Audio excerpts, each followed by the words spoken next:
Get those solar panels installed at your home or residence by going to onesolarsolution.com.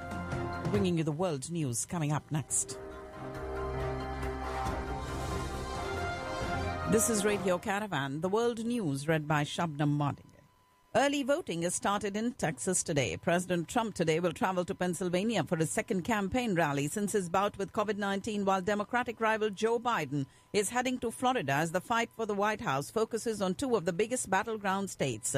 President Trump returned to the campaign trail last night in Florida for the first time since disclosing he had the coronavirus, throwing out protective masks to supporters but not wearing one himself as he talked about his recovery. The rally came hours after the White House said Trump had tested negative for COVID-19 on consecutive days and was not infectious to others. Deprived of his beloved campaign trail for 10 days by COVID-19, President Trump took center stage yesterday in Florida, vowing that he is in great shape with 22 days to go until he faces Joe Biden in the election. He demanded Puerto Ricans vote for him, despite the island's residents not being able to cast a ballot in the presidential election. The closing weeks of the campaign find President Trump berating William Barr, the Attorney General, who has served him and the country well.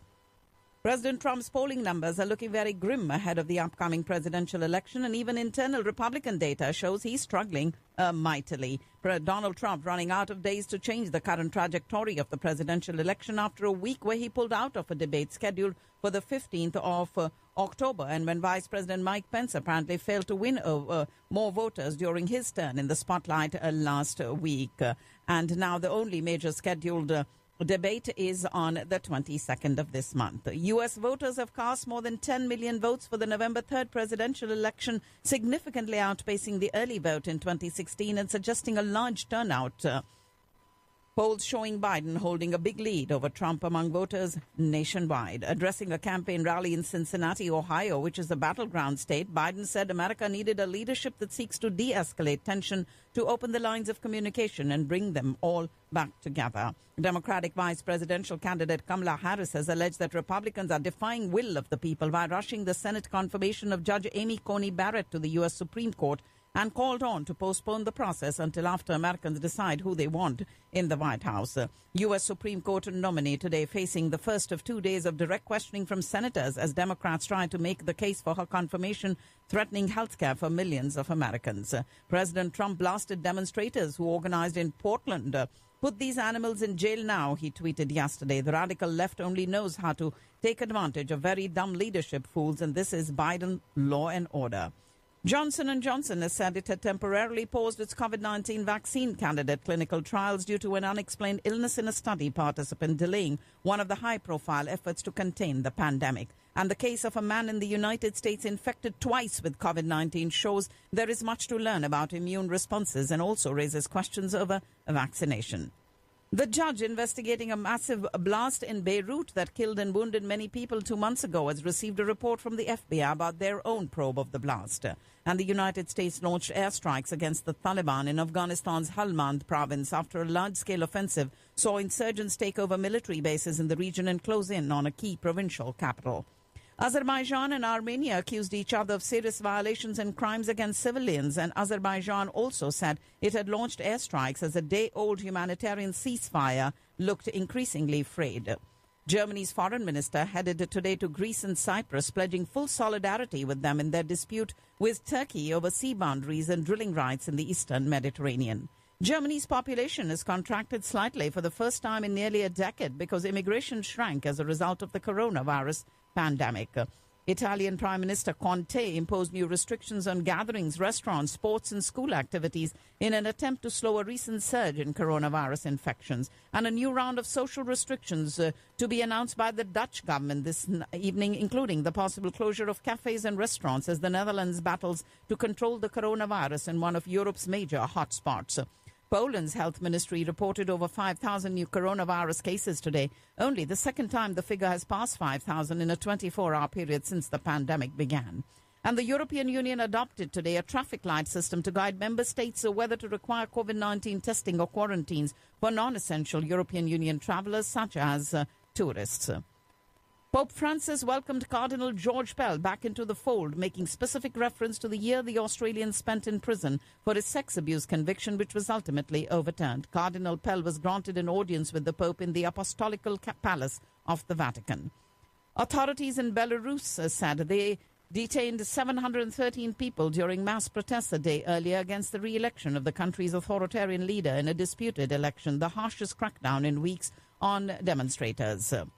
You're listening to the World News on Radio Caravan. And North Korean leader Kim Jong-un appeared to shed tears as he thanked citizens for their sacrifices in the most striking demonstration yet of how he's relying on his man-of-the-people persona to tackle his country's deepening crisis. He was speaking at a military parade and became emotional as he paid tribute to troops for their response to natural disasters and preventing a coronavirus outbreak and apologized to citizens for failing to raise living standards. Thai police and protesters scuffled in Bangkok today on the eve of a major planned anti-government demonstration, and police said at least 4 people had been detained. Indonesia reported almost 4,000 new coronavirus infections today and 92 new deaths.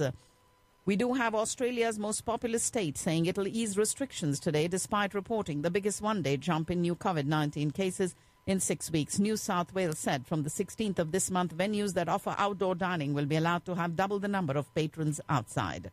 Bangladesh introduced the death penalty for rape after days of protests sparked by a string of sexual assaults. Demonstrations have broken out across the country after harrowing footage of a group of men stripping and attacking a woman went viral on social media. Tokyo has lodged protests to Beijing over the entry of Chinese Coast Guard ships into Japan's territorial waters off disputed East China Sea islands and their refusal to move out for a third day today. Hong Kong Chief Executive Carrie Lam has said she'll fly to Beijing to ask Chinese leaders to help to pull the territory out of its economic slump. And Beijing has stepped up its intimidation of Taiwan by releasing a video on state media of a simulated attack on the island and by airing the purported confession of a Taiwanese businessman detained in China on spying charges. China's top diplomat was in Cambodia to start a visit both countries hope will boost relations at a time of increased tensions with the United States. And China's 56-day coronavirus clean streak has been broken. 6 people with symptoms and another 6 without any have tested positive for the virus that causes COVID-19 in one city. China has rushed to test that entire city of 9 million within days after this minor coronavirus outbreak, as the World Health Organization warned that letting the pathogen run free to achieve herd immunity was scientifically and ethically problematic. A group of parliamentarians is set to visit the Ladakh sector to get first-hand insights into aspects related to high-altitude clothing for soldiers, housing and rations at a time when India and China are locked in a border row and efforts to reduce friction have made no headway. Indian-origin doctors, nurses and pharmacists are among nearly 1,500 people awarded in the Queen's Birthday Honours List 2020 for outstanding contribution to British society, including during the COVID-19 pandemic, reflecting the Indian community's significant presence again in the royal list that was released. Fast-rising Indian shuttler Lakshay Sen made a successful return to competitive badminton, beating Christo Popov in straight games in the opening round of the $750,000 Denmark Open, which marked the resumption of the international calendar after a coronavirus-forced break of 7 months. Dhoni has won the toss and opted to bat. Match 29 of the 2020 IPL, Sunrisers Hyderabad and the Chennai Super Kings will look to get their IPL 2020 campaign back on track when they face each other today at the Dubai International Stadium. And the World Health Organization's Director General has lauded the Arogya Setu app, India's contract tracing app, and said that it helped city public health departments identify COVID-19 hotspots and take steps to tackle it. India's total coronavirus cases rose by over 55,000 in the last 24 hours to 7.18 million this morning, the lowest daily rise since mid-August. India has the highest COVID-19 recovery rate of 86.78% globally. With focused strategies and calibrated measures, India has sustained its global position of being the country with one of the lowest COVID-19 cases per million and reported deaths per million. On day one of the Brihan Mumbai Municipal Corporation drive to penalize at least 20,000 citizens daily who don't wear masks in public places, over 4,000 were penalized. And Governor Bhagat Singh Koshari and Chief Minister Uddhav Thackeray appear to be on a course of confrontation over opening of temples and places of worship in Maharashtra. The Swaminarayan Akshardham Temple in the national capital reopening today. And the Election Commission of India announced that the Rajya Sabha polls for 10 vacant seats in Uttar Pradesh and one in the hill state of Uttarakhand would be held on the 9th of November. We do have Madhya Pradesh Chief Minister Shivraj Singh Chauhan inaugurating 145 newly constructed educational buildings. And China, Russia and Saudi Arabia expected to be elected to the UN Human Rights Council, a move critics liken to letting a gang of arsonists into the fire brigade. The trio, along with Cuba, Pakistan and Uzbekistan, are vying for 15 board seats on the 47-nation council and are thought to have enough support to win the vote. Allowing the Pakistan Democratic Movement to hold its rally in Gujranwala on the 16th of this month, Prime Minister Imran Khan said people would judge for themselves how strong the opposition was. And PMLN Vice President Maryam Nawaz said the government can win the war against the masses as people are standing by Nawaz Sharif, and soon they will get rid of this incompetent and incapable Prime Minister following the protest drive. And that, ladies and gentlemen, is all that I have in the news for you on this 13th of October.